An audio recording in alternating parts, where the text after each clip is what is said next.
Mi nombre es José Antonio Gómez y vamos a hablar sobre base de datos distribuidas.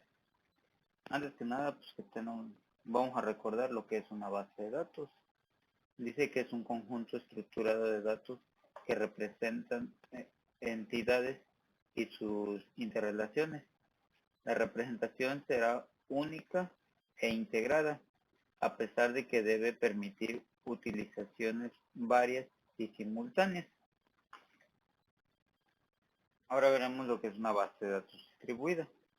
Es un conjunto de múltiples bases de datos lógicamente relacionadas, las cuales se encuentran distribuidas entre diferentes sitios interconectados por una red de comunicaciones, las cuales tienen la capacidad de procesamiento autónomo, lo cual indica que pueda realizar operaciones locales o distribuidas. Los datos de distribución, pues tenemos 4 tipos, los cuales es la centralizada, replicada, fragmentada e híbrida. Dice que la centralizada se encuentra en un único lugar, como lo dice, que está centralizado. Este viene siendo como el ejemplo de un cliente servidor, donde pues todos los clientes tienen que acceder directamente al servidor para encontrar la información. También tenemos la replicada, que dice que toda la información existe en un nodo, dice que existe en un nodo, se encuentra replicada en otro. Es decir, que si tenemos una red y contamos con más de 2 o 3 nodos, todos los nodos van a tener exactamente la misma información. Tenemos también la fragmentada. Dice que solo hay una copia de un elemento en todo el clúster, pero se encuentra distribuida entre todos los nodos. ¿Qué quiere decir con esto? Que nuestra base de datos, vamos a decirlo en palabras simples, está hecha pedazos y cada fracción está alojada en un nodo. También tenemos lo que es la híbrida, que es una combinación de los esquemas anteriores, que es la fragmentada y la réplica. En este esquema, la información se encuentra particionada entre los distintos nodos y se almacena una réplica también particionada. ¿Cómo y por qué escoger una base de datos distribuida? Pues básicamente, pues esto dependerá mucho de la infraestructura que tengamos o quieramos crear, también como el presupuesto que tengamos a nuestro alcance. A continuación vamos a dar unos parámetros que deben de cumplir las bases de datos distribuidas, y a base de esto pues nosotros ya podemos considerar la mejor opción para nosotros. Bueno, dice que estos parámetros o reglas de las bases de datos distribuidas son la localidad de los datos. Los datos deben de ser colocados donde se acceden más seguido a ellos. El diseñador debe de analizar las aplicaciones y determinar cómo debe de colocar los datos de tal forma que se optimicen los accesos a estos. La fiabilidad de los datos, almacenando varias copias de los datos en lugares geográficamente oportunos para maximizar la fiabilidad de que los datos van a ser recuperados en caso de que ocurra pues algún daño físico en cualquiera de nuestros sitios. La disponibilidad, eso no es más que pues asegurar que todos los usuarios tengan pues disponibles los elementos de los datos, aun si el nodo donde actualmente ellos acceden a la información haya sufrido alguna falla. El costo del almacenamiento, este depende mucho del tamaño del almacenamiento y el procesamiento esto lo tenemos que analizar cuidadosamente para determinar dónde poner los datos. El costo disminuye significativamente, minimizando la cantidad de copias de nuestros datos. Es decir, si nosotros vamos a alojar nuestros datos en varios nodos, esto pues claramente está que nos va a costar un poco más, ¿no?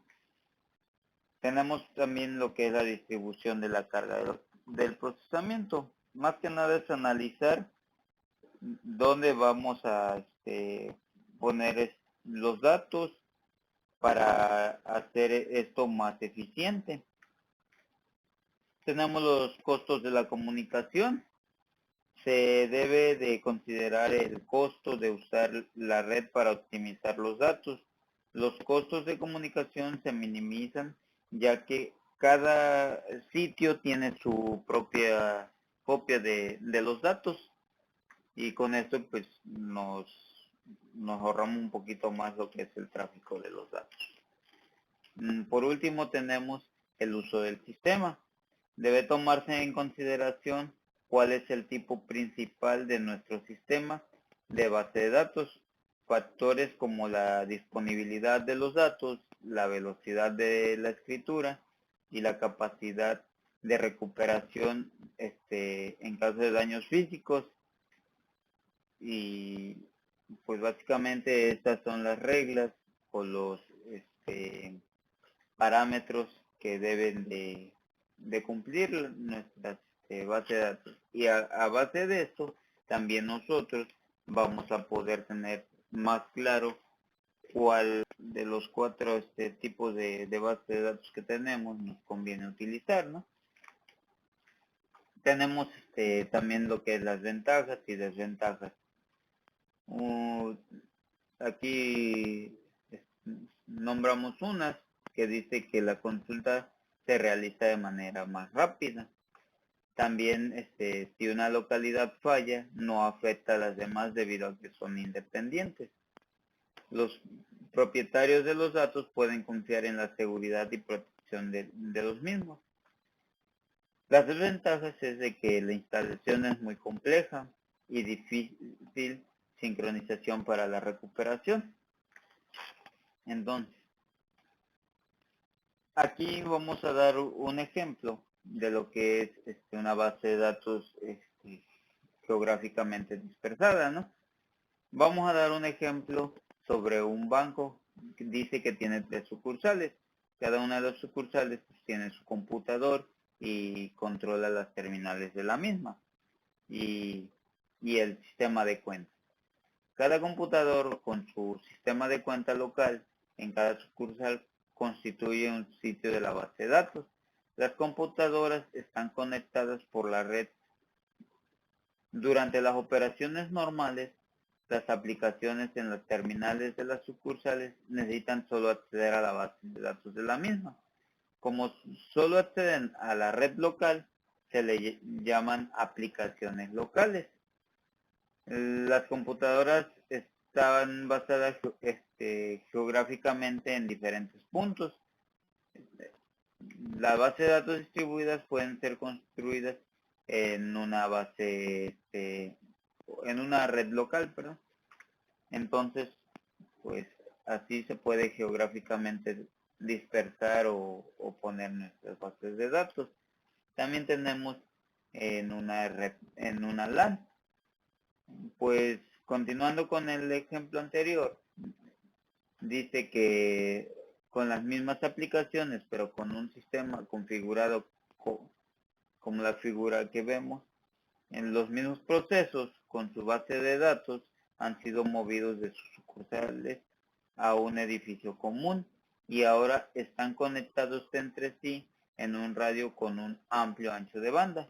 Las terminales de las sucursales están conectadas a sus respectivos computadores por líneas telefónicas y cada procesador y su base de datos constituye un sitio de red local. Por último tenemos el sistema multiprocesos. Utilizando el mismo ejemplo, pero con la configuración del sistema mostrado en la otra imagen, bueno, en la que vimos anteriormente, la información en diferentes sucursales están distribuidas en 3 computadores, como se ve en el caso, bueno, en la imagen, que realiza el control de funciones de la base de datos. Las aplicaciones son ejecutadas por diferentes computadores. Eso sería todo de mi parte y espero y les haya servido la información. Muchas gracias y nos vemos pronto.